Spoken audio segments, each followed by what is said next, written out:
What if all the struggles, all the heartbreak, all the confusion you've carried weren't signs that you were broken, but signs that you were wearing a mask that never belonged to you in the first place? What if everything that felt like failure was really just feedback from the universe saying, "This isn't who you are anymore"? There's a moment when that realization hits, and suddenly everything that felt heavy starts to lose its grip. Not because anything outside changes right away, but because the truth starts to crack through the surface. The truth is, there is a version of you who has always existed beneath the pain, beneath the stories, beneath the trying. And that version was never chasing, never waiting, never lost. The pain wasn't you. It was just an identity you picked up to survive situations you never deserved. The overthinking, the overgiving, the obsession with doing everything right, that was never your truth. That was your mask. And now, that mask is suffocating. Because where you're going, the life that's been calling to you quietly, constantly, it can't exist in the same room as that old identity. It can't breathe in a space filled with old doubts. That's why things feel tight right now. That's why relationships are shifting. Why familiar patterns feel unbearable, why you can't fake it anymore. It's not falling apart. It's falling into place. But the old self can't come with you. And here's the part that starts the shift. Begin noticing when the old identity tries to take the wheel. Pay attention to the thoughts that say, "You're not ready, you always get let down, nothing ever works out." And instead of arguing with them, just pause. Take a breath. Say quietly, "That's not me anymore." Not with pressure, not with force, just a gentle redirect. That small act begins to interrupt the loop. It gives the real self room to speak. One of the simplest things to do when feeling pulled into the old identity is to pause and ask, what would the version of me who already has the life I want do right now? That question is a bridge. It connects the current moment to the future self. And it doesn't have to be a big thing. Sometimes the answer is to put the phone down. Sometimes it's to get some air. Sometimes it's to take a nap instead of overthinking. The more that question gets asked, the more the nervous system learns to trust the new identity. This isn't about pretending everything is okay. It's about choosing who to be, even when things aren't. That's what dissolves the mask. That's what moves things forward. Because the new version of self isn't waiting for everything to be perfect before showing up, it's choosing to show up. And that's what begins to shift the reality. This version doesn't wait for permission. It decides. And every moment that choice is made, the old self gets quieter. Not gone all at once, but quieter. And that's enough. That's the doorway. Because the truth is, you've already outgrown who you used to be. You're just catching up to it now. And even though the mind may try to convince you to stay safe, to hold on to old stories, deep down, something already knows. The old self can't come where you're going. And that's not a loss, it's a rebirth. When life keeps handing out disappointment, it's easy to start thinking that pain is just part of the identity. At some point, it stops feeling like something that happened and starts feeling like who you are. That's how the identity rooted in pain begins. It forms not because of weakness, but because it was a way to survive. And in survival mode, it makes sense to stay small, to expect less, to stay alert for the next heartbreak or failure. That identity might have been necessary once, but now it's the very thing standing in the way.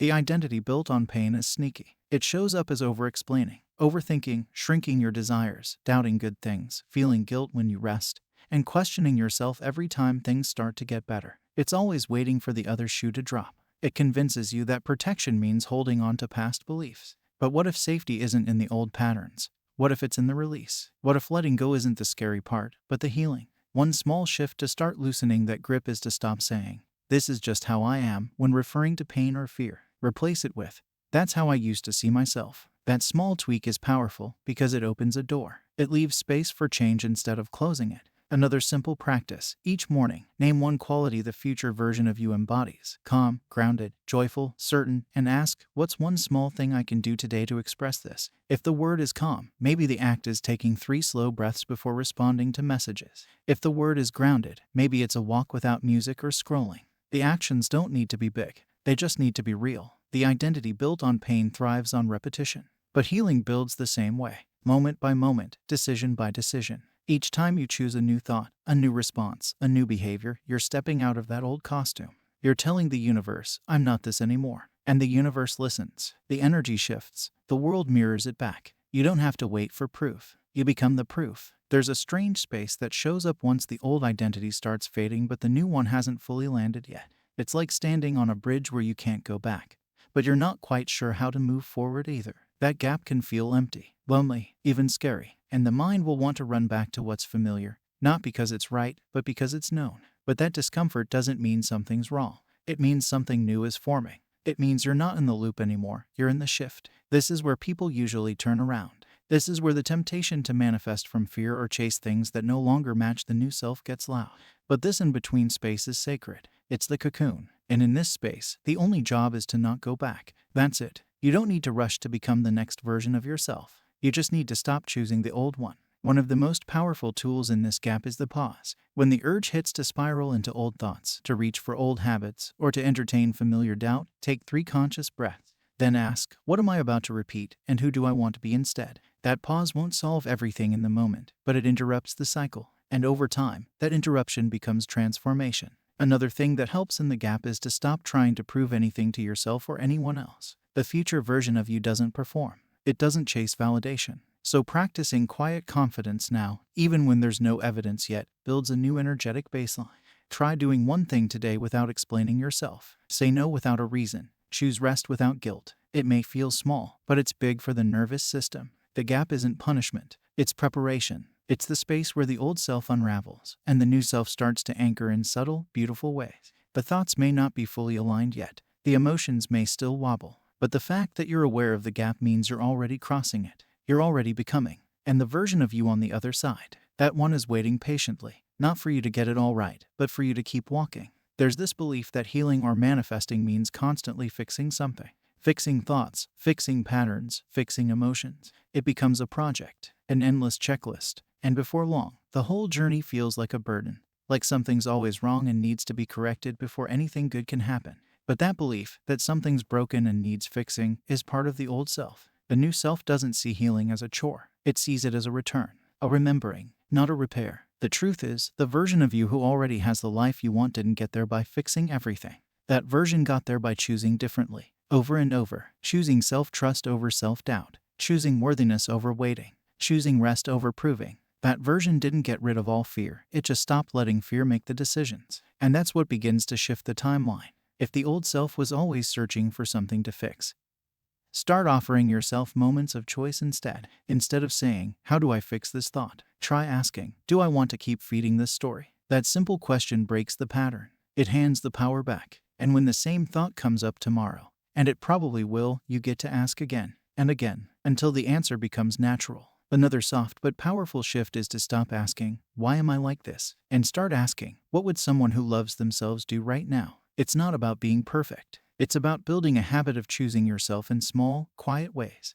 That might look like letting yourself rest when the guilt creeps in, or allowing yourself to feel sad without adding shame on top of it, or simply drinking some water and stepping outside for 5 minutes because the body is part of the process, too. When the mind starts spiraling and trying to fix everything, take a breath and remind yourself, nothing needs to be perfect to change. The version of you who has the life you want didn't wait until they were healed to show up. They started showing up, and that's what healed them. You're not becoming someone else. You're becoming more of who you already are, underneath the stories, the fear, the survival patterns. So stop trying to fix every corner of your being. Start choosing your wholeness, one small decision at a time.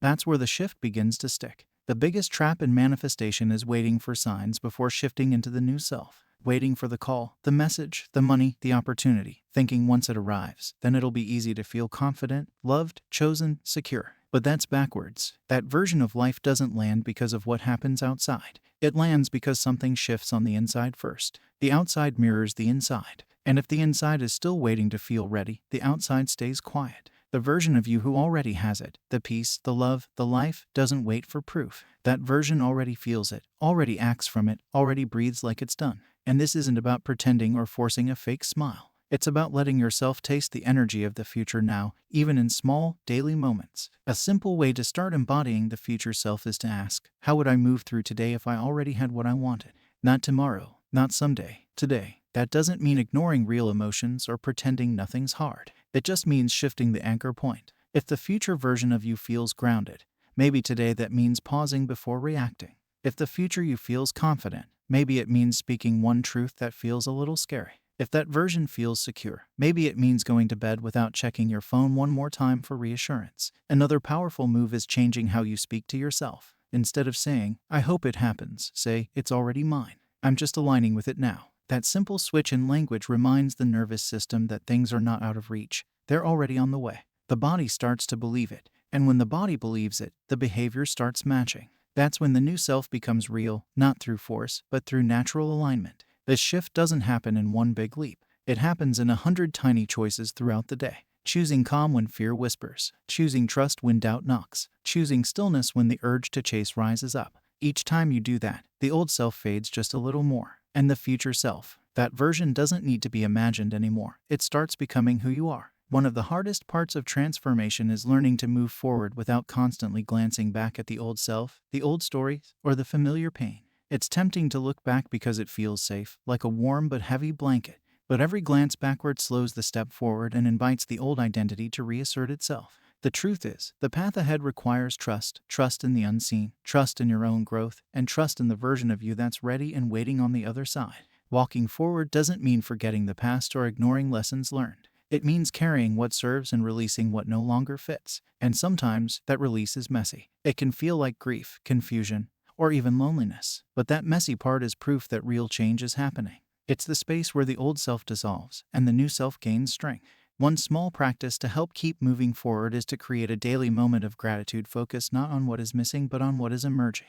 It might be gratitude for a small victory, a fresh insight, or simply for showing up again even when it feels hard. Gratitude shifts the energy away from lack and toward growth, and it keeps the heart aligned with the version of you who's stepping into a better life. Another simple but powerful tool is to develop a personal mantra or affirmation that feels real, not forced or fake, but grounded in your truth. Something like, I am enough exactly as I am, or I am becoming who I need to be. When the mind starts wandering back to old doubts, repeating this mantra can steady the nervous system and remind you that the journey is forward. Lastly, remember that transformation is not a straight line.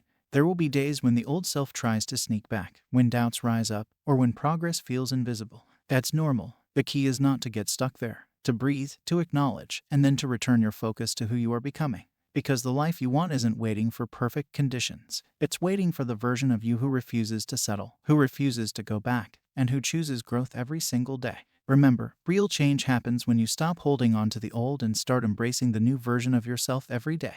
It's not about perfection, it's about persistence and gentle choices that add up over time. If this sparked something for you, drop a comment below and share what part of your old self you're ready to leave behind or what new part you're excited to step into. I will meet you with another golden nugget. Happy manifesting.